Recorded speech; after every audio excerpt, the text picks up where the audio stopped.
लड़कियों से सेक्स करेगा उसको उतना ही बड़ा मर्द माना जाता है। ये दोगलापन समाज में है। इसके क्या कारण है, इसकी चर्चा मैं दूसरे वीडियो में करूंगा। तो इस हरामी पुलिस वाले ने मेरे भाई भरत भूषण तिवारी के लिंग में गोली मार दी और वो हंस रहा होगा कि ले तुम्हारी मर्दानगी को हम निकाल दिए, अब और बनो तुम मर्द। क्योंकि ये सब पुलिस वाले के अहंकार को चोट पहुंची कि कैसे कोई लड़का मुझे चैलेंज कर दिया। और हम लोग बचपन से ही अहंकार की ही शिक्षा देते हैं। तो अगर हम लोग बचपन से ही अहंकार का जहर भरेंगे तो अहंकार के कारण करोड़ों अरबों आदमियों की जान ऐसे ही जाती रहेगी। अहंकार के कारण ही पूरी दुनिया नर्क बनी हुई है। दुनिया में जितना चोरी, डकैती, रेप, मर्डर, गुंडागर्दी होती है उसका सबसे बड़ा कारण अहंकार ही होता है। और हम लोग दिन रात अहंकार की ही शिक्षा देते हैं। कैसे अपने नाम को बढ़ा दे, कैसे मैं यानी सेल्फ यानी ईगो को बड़ा किया जाए, इसी की ही शिक्षा बचपन से हम लोग देते हैं।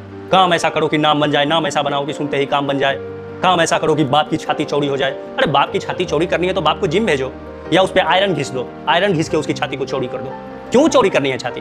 अहंकार के कारण ही पूरी दुनिया नर्क बनी हुई है और हम लोग दिन रात फिर भी अहंकार की शिक्षा देने से पीछे नहीं हटते हैं। तो ये पुलिस वाला भी अपने अहंकार के कारण और भरत भूषण तिवारी मेरे भाई की बेइज्जती के लिए कि देखो तुम्हारी मर्दानगी हम खत्म कर देंगे, उसके लिंग में गोली मार दी, जिसके कारण भरत भूषण तिवारी की मृत्यु हो गई।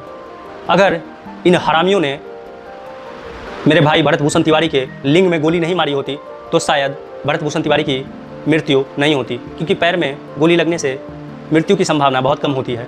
अगर सिर्फ गोली पैर में लगती तो उनको बचाया जा सकता था। तो ये हत्या के पीछे अहंकार तो है ही, ये भारत में सेक्स का इतना दमन है, ये भी एक पहलू है। हम लोग की इज्जत लिंग और योनि में होती है, मर्दानगी लिंग में होती है, और घर की इज्जत घर की महिलाओं की योनि में होती है, या अपने जाति या अपने धर्म या अपने गांव या अपने जिला या अपने शहर या अपने राज्य या अपने देश की महिलाओं की योनि में होती है। ये कारण भी भरत भूषण तिवारी की हत्या के पीछे है। इस वीडियो में इतना ही। धन्यवाद।